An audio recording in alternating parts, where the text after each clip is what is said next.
Hi guys, what's up and welcome back to my channel. Today I'm going to be talking about relationships.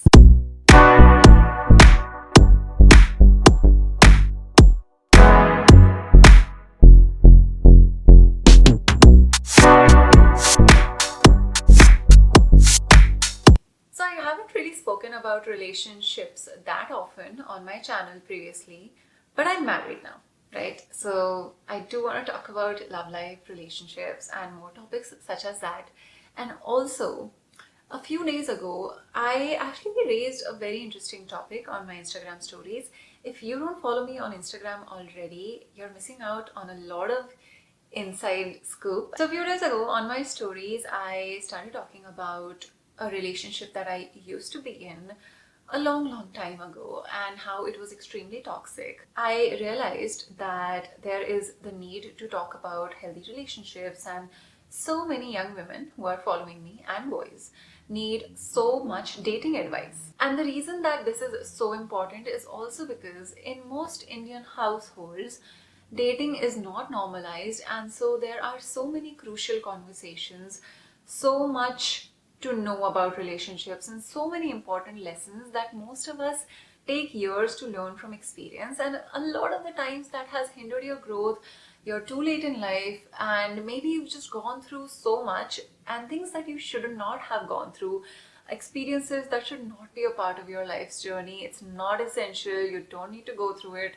You don't have to think that love and struggle and suffering are synonyms, because they're not. So I did a relationship Q&A and I have so many questions, even more than pageants. So I'm going to try to answer as many as I can today. Is it normal to not to feel that intense love towards your partner on some days? It's actually absolutely normal. You know how we talk about love, that feeling? I read this quote a while ago and it says, love is not a feeling, it's an action, right? It's a verb. And so most people think of love as those butterflies that you're gonna feel in your stomach and all the giddy feelings that we do feel when we're probably 16 or 18. Jay Shetty also talks about this particular topic in one of his videos I saw just yesterday.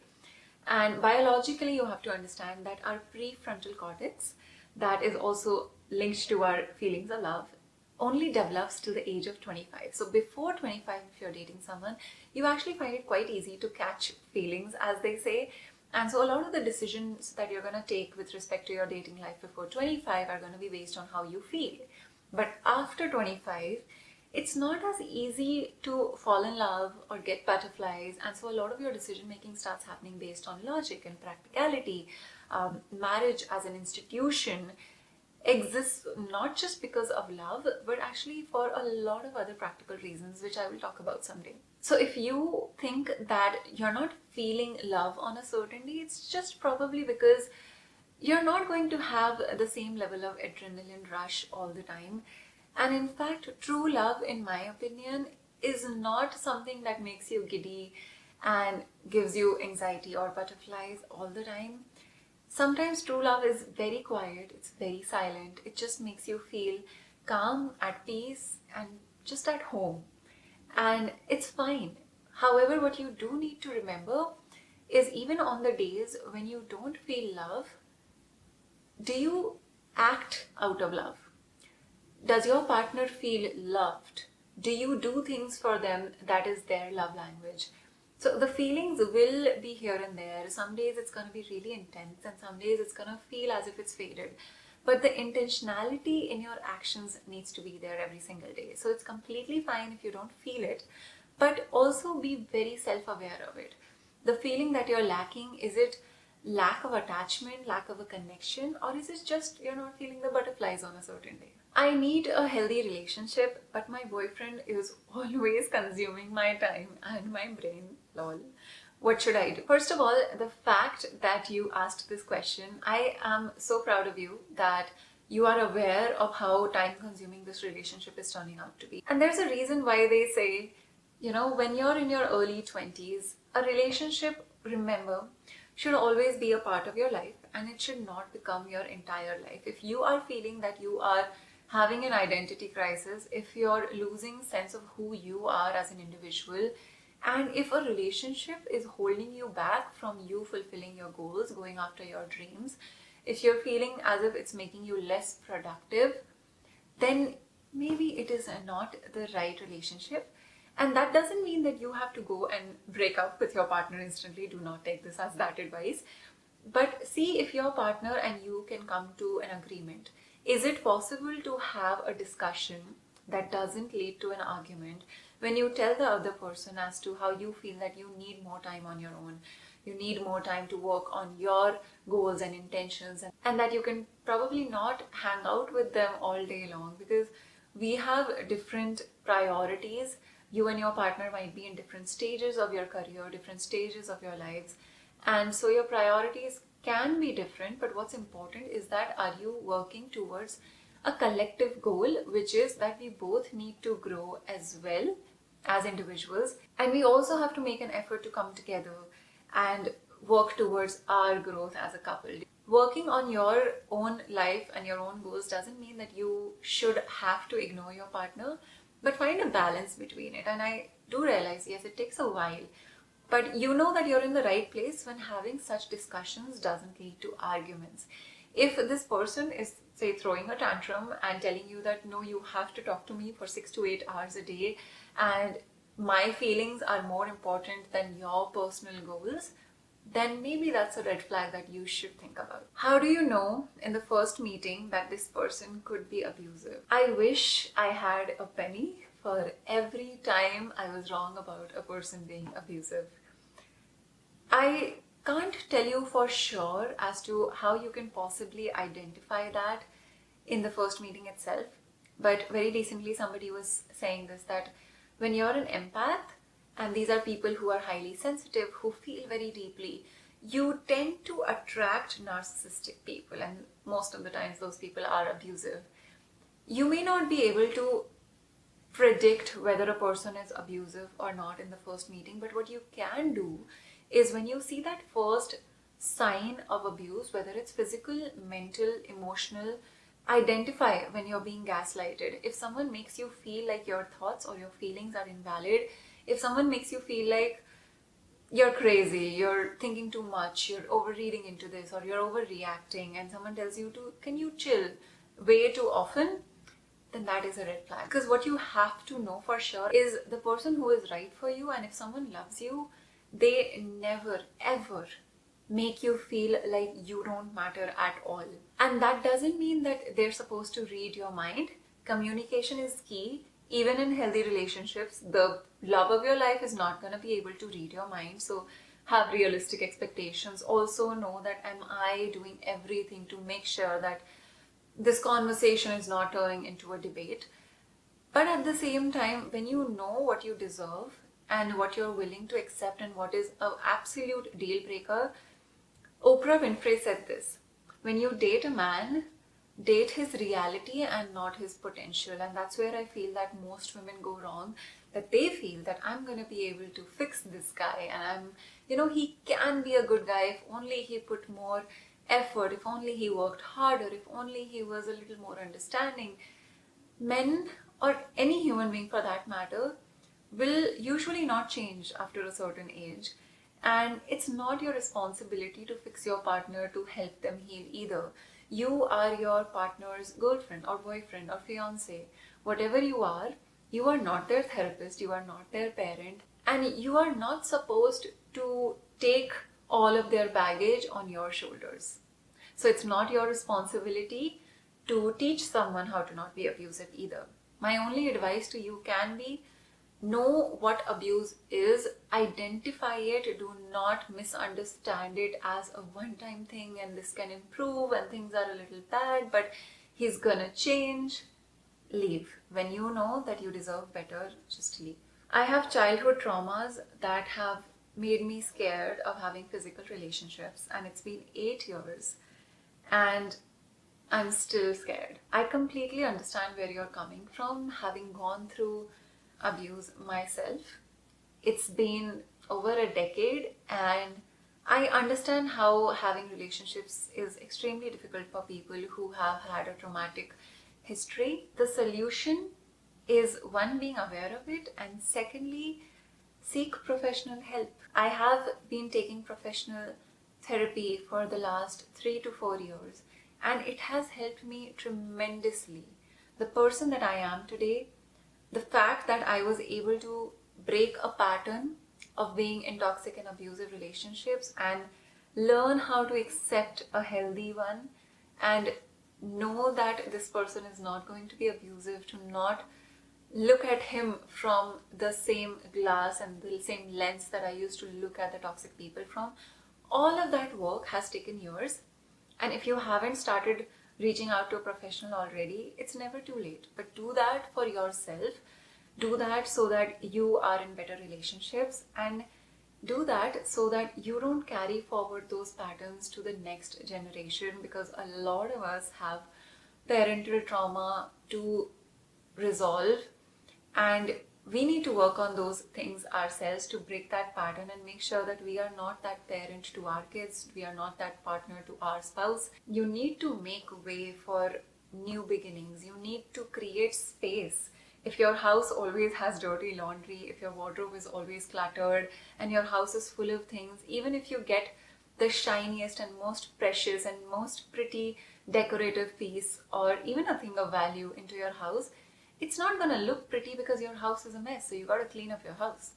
And so you got to have to do that with your life as well. I'm currently with a very nice guy, but I still feel very awkward and nervous when it comes to intimacy. That's completely fine, girl. I mean, I don't know how old you are, but this nice guy that you're with, if he understands where you're coming from, if you want to take things slow, that's completely fine. I mean, consent is a real thing. Make sure that it's being talked about and discussed, and that it's important to him as well. And it's fine to take as long as you want to become intimate with someone. If something is scary for you, if you've not had experience, and there must be reasons as to why is that making you nervous. Is it this particular relationship, or is it just in general that you're not comfortable with it? Whatever your situation is, relationships are not dependent on how physically intimate you are. Sometimes the most beautiful relationships can exist just because of how much comfort and peace you find in this situation. And so if your partner is willing to understand and give you the time to, ease into these things, then that's all you need. Do not put pressure on yourself. These things become extremely difficult when you feel the need to perform, and you feel the need that if I'm not intimate with this guy, because trust me, I know it happens to women, that if I don't provide that physical intimacy to him, he's gonna be aloof and he's not going to be happy with me anymore. And if that's a feeling that your partner is giving to you, communicate that to him, that you're feeling this way. You need to be with a guy who also tells you that you take as long as you need, and you should never ever have to do things because it's going to make me happy. What's most important is, are you comfortable? If you do not want to do something, do not do it. And there are plenty of fish in the sea who are understanding and accepting and are good for you that way. So don't think that you are obliged in any way to be intimate with someone that you don't feel like being intimate with already. When did you realize that you had to get out of your relationship, and how did you do that? I've had several relationships, and my reasons for coming out of them were all very different. It always did take me quite a long time to be able to end them, to be able to realize that I had to get through it. But I believe that being in therapy really made me a lot more self-aware. Discussing things with my therapist really helped. When I could not see the flags, she could see them and bring them to my attention. And understand that therapists never tell you what to do, but they kind of like guide you into what is the right thing and teach you what is the right approach to a relationship so that you can make decisions for yourself. How I knew it would be different for every single relationship, but I think you really have to know that what is your reason for staying. If you start making that list, you, I think, in a way will automatically know as to why are you with this person. Is it because you're gonna be lonely without him or her? That's definitely not a reason to stay. Is it because he's helpful at work? Definitely not a reason to stay. Does he help you grow? Are you happier around him? Does spending time with this person make you a better person? Does it motivate you? Does it challenge you in a good way? Does it make you want to do better things and have set higher goals for yourself in life? If you can see yourself improving in a relationship, then that's a good one. But if in any way you feel that your reasons are inhibiting you, and you would probably be happier, or you would feel a lot more relaxed, or you would feel that you have more freedom to do the things you want if you were not in this relationship, that relationship is just not the one. The biggest learning that you've had out of your previous relationships, and this is going to also be one of the flags that is the easiest to identify. Number one, be really secure in yourself. Like, it takes years for especially teenagers to grow into that comfort with yourself. When you're in a healthy relationship, you don't have to worry where your partner is, who are they speaking to on the phone, why haven't they picked up my call, who is he going to meet, or who is she going to talk to, who is she hanging out with. You just have to understand that one, when you're in the right relationship, firstly, your partner will never do anything that could make you feel lesser. And so if your person is trying to tell you that, oh, but it's completely fine for me to have friends of the opposite gender, there's a boundary which you set with the opposite gender. I do believe in that, and me and my partner are on the exact same page about that. So you need to be on the same frequency. There are people who are, say, okay with open relationships, right? Now, if both people are okay with it, then they are on the same frequency. That relationship will work for a certain type of people. I do feel that cheating, for instance, or being unfaithful in relationships doesn't have to be just physical. It can be emotional as well. It can also be doing things that you know that your partner will not feel good about if they find out. That is also being unfaithful. And so if you and your partner have that understanding, that's what you need in the relationship. My biggest learning is, one, do not lower your expectations, and do not let anyone tell you that what you feel or what you and your ideology about relationships is not right. It just means that maybe you're supposed to be with someone else, and it's like two pieces of a puzzle that come together and you fit, and you both have, this connection. You both have the same principles and values and the way you perceive the world.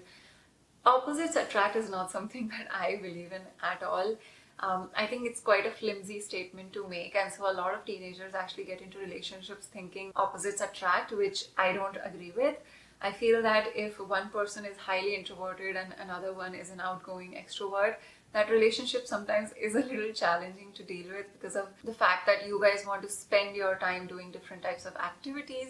And so it's sometimes hard to be on the same page about what you want to do on your weekend, the type of vacations that you want to do, your Friday night plans. Should we love a person even if he doesn't love you back? This question is quite interesting, and it's always very difficult to be in an unreciprocated love situationship. I remember that I was once in the situation where I did think that I loved this person who did not have the same feelings for me, and it took me a year or two to get out of that phase and get over him. But once I did, I realized that I was putting my energy and waiting around for this person. So, I mean, if your feelings for this person are keeping you from moving on and again welcoming new things into your life, then maybe it's gonna fade away. I mean, sometimes, yes, those things happen.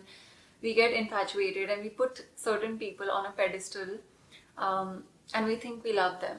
But maybe it was just an attraction. And if you're looking to be 100% invested in your future relationships, then you need to detach and cut off all loose ends with other people. Because if you're gonna be hanging on to this person who doesn't love you back, then it's gonna stop you from having fulfilling relationships.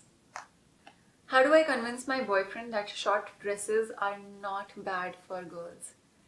Girl, you shouldn't have to convince him of anything. You wear what you want, and if your boyfriend thinks he has any sort of control over your wardrobe or your outfit choices, then just cut him off. It's been a year and I still haven't been able to move on. How do I get over a breakup? Start doing things that make you happy. Go out, go on a solo painting workshop, go to this wine tasting event if you want to, go to a movie by yourself. Start doing things by yourself. Get out with your girlfriends, go out with your friends. Just trust me, if you sit in a room and hole up yourself expecting to get over the past, it's not gonna happen. You have to be aware of, yes, you've gone through a breakup. Give it time. You're gonna cry for 3 days, a week, 10 days. But beyond that, I feel like nobody deserves that level of attention. You have a whole life in front of you that is meant to be enjoyed. Do not give anybody so much importance in your life that it takes away from precious days of your life. Take the lessons that you had to take from the relationship. Thank the universe for giving you this experience. You learned something from it. And then move on. Those were all the relationship questions I could cover today. I hope that my words and my advice was helpful to some of you who were looking for comfort, who were looking to any advice as to what you should do in your relationships right now. The bottom line is, do not accept abuse. Work on yourself. Know what you deserve. Know what you want. Date a man's reality and not his potential. And when you go on the next date, the next guy you text, whatever new beginning you're having, focus on, do I like him? Don't be the girl that is more worried about, does he like me? Because it's not about that. And so you need to be more confident in who you are. You need to be so self-assured. Know that you bring a lot to the table and that you don't need to tolerate, put down your expectations, lower your standards for any guy. I hope you guys found this video helpful, and as always, I love you guys so much, and I will see you very soon in my next video. Bye bye.